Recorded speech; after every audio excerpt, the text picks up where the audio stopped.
Assalamualaikum warahmatullahi wabarakatuh. Halo, apa kabar sahabat Well To Do? Pastinya baik-baik saja kan?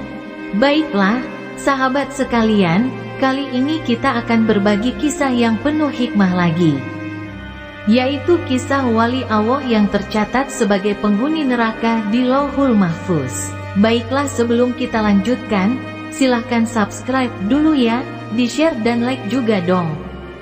Semoga menjadi amal ibadah sahabat Well To Do sekalian. Baiklah, sekarang kita lanjutkan.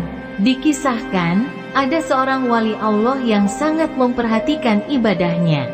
Namanya adalah Syekh Abdul Aziz Ad-Dabbagh yang dikenal juga sebagai seorang sufi dan ulama. Suatu ketika, malaikat melihat namanya tercatat sebagai penghuni neraka di Lauhul Mahfuz. Lantas, malaikat tersebut memberitahukan pada Syekh Abdul Aziz, "Wahai Abdul Aziz, untuk apa engkau ibadah sampai segitunya, sedangkan aku melihat namamu di lembaran Lauhul Mahfuz, engkau adalah penghuni neraka. Mau ibadah gimana pun engkau tetap akan masuk neraka," kata malaikat itu. Dikutip dari laduni.id, mengetahui namanya sudah tercatat sebagai penghuni neraka, Syekh Abdul Aziz tak menghiraukannya. Ia beribadah kepada Allah Subhanahu wa Ta'ala, tujuannya bukan untuk surga atau neraka. "Wahai malaikat, surga dan neraka bukan urusanku. Aku diciptakan oleh Allah Subhanahu wa Ta'ala hanya untuk beribadah kepada Allah Subhanahu wa Ta'ala. Sebagaimana Allah berfirman, 'Tidaklah aku ciptakan jin dan manusia kecuali hanya untuk beribadah kepadaku. Mau aku masuk surga atau neraka itu haknya Allah Subhanahu wa Ta'ala,' ujarnya. Keikhlasan dalam beribadah. Malaikat kembali ke Lauhul Mahfuz dan nama wali Allah itu sudah diubah oleh Allah Subhanahu wa Ta'ala sebagai penghuni surga. Kemudian malaikat memberitahu kabar baik itu kepada Syekh Abdul Aziz. Meski sudah berganti menjadi penghuni surga di Lauhul Mahfuz, Syekh Abdul Aziz tetap akan terus beribadah kepada Allah Subhanahu wa Ta'ala. Dengan beribadah, ia ingin mendapat ridha dari Allah Subhanahu wa Ta'ala. Alhamdulillah, walaupun begitu aku tetap tidak mempunyai kewenangan memilih surga atau neraka. Karena itu adalah hak Allah Subhanahu wa Ta'ala. Aku beribadah hanya untuk menggapai ridhonya. Jika Allah menghendakiku di neraka, maka itulah tujuanku. Jika aku menjadi penghuni surga, itu adalah ridhanya Allah," katanya. Malaikat takjub dengan keikhlasan seorang wali Allah itu dalam beribadah. Malaikat mengatakan bahwa keikhlasan itulah yang membuat Allah ridho dan mengubah namanya menjadi penghuni surga. Bohongi orang tua. Syekh Abdul Aziz sempat penasaran mengapa ia tercatat sebagai penghuni neraka. Ia pun bertanya kepada malaikat. Malaikat mengatakan bahwa penyebab ia akan dimasukkan ke neraka karena saat berusia 15 tahun pernah pura-pura tidur ketika ibunya akan menyuruh membeli sesuatu. Sang ibu akhirnya tak jadi menyuruhnya pergi ke pasar karena merasa kasihan melihat anaknya sedang tidur. "Sebab engkau bohongi ibumu, Allah Subhanahu wa Ta'ala murka dan menjadikan namamu sebagai penghuni neraka," ungkap malaikat. Mendengar hal tersebut, Syekh Abdul Aziz beristighfar dan memohon ampunan Allah Subhanahu wa Ta'ala. Setelah kejadian itu, ia tidak berceramah kecuali membahas pentingnya berbakti kepada orang tua. Ada dua pelajaran penting dari kisah Syekh Abdul Aziz ini. Pertama adalah soal keikhlasan beribadah kepada Allah Subhanahu wa Ta'ala, dan kedua tentang pentingnya berbakti kepada orang tua. Wallahu alam. Lalu, bolehkan beribadah hanya karena berharap surga dan takut neraka? Kerap menjadi perbincangan berbagai kalangan. Apakah boleh seorang muslim beribadah hanya demi mengharap surga dan takut neraka? Kiai Haji Ahmad Bahaudin Nur Salim atau akrab disapa Gus Baha menjelaskan bahwa sah-sah saja seorang muslim beribadah karena berharap surga dan takut neraka.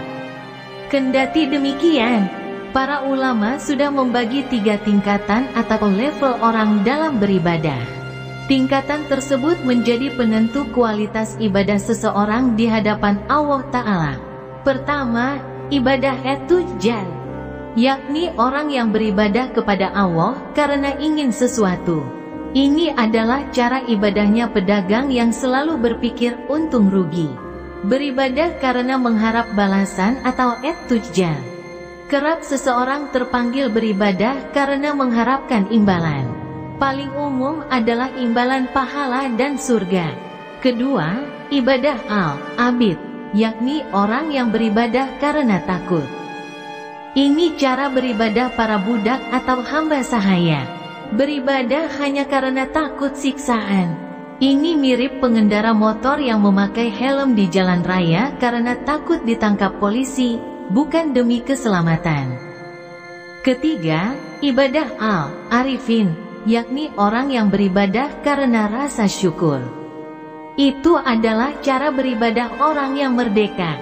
Dia menjalankan syariat Islam karena rasa syukur kepada Allah Ta'ala. Mereka tulus karena Allah. Orang seperti itu ialah mereka yang mendirikan salat bukan karena takut neraka, tidak pula mengharapkan imbalan pahala dan surga, tapi semata-mata sadar statusnya sebagai hamba. Ibarat pengendara di jalan raya ada polisi atau tidak akan tetap memakai helm. Orang seperti yang akan konsisten dalam beribadah karena merasa sudah teramat banyak nikmat Allah yang dia terima. Nikmat itu harus disyukuri, sehingga terdorong untuk selalu dan terus beribadah kepadanya. Mereka beribadah benar-benar karena ikhlas. Ikhlas itu ibadah hanya karena Allah Ta'ala. Mungkin hati kita sering tidak ikhlas, tapi ilmu kita ikhlas. Ilmu itu segala-galanya, karena hati itu tidak stabil, maka kuatkan ilmu, kata Gus Baha di kanal Santri Gayeng. Ikhlas harus dilandasi dengan ilmu.